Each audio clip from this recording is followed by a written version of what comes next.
Meron tayo dito cactus sa gitna. Dalawang welcome plant sa magkabilang dulo. Isang water plant at isang golden pothos. Yan, close up po natin sila.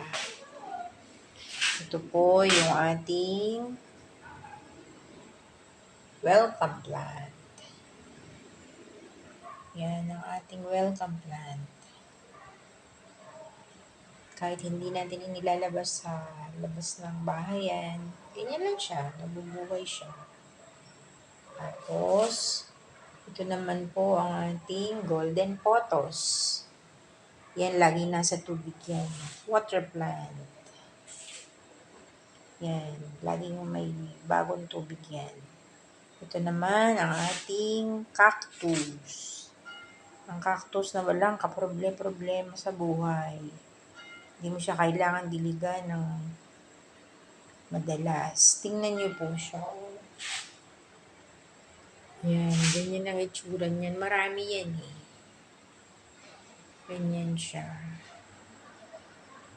Bagal siyang tumaas. Padami siya ng padami. Tapos, ito naman ang ating isa pang water plant at ang ating isang welcome plant. Yan po ang ating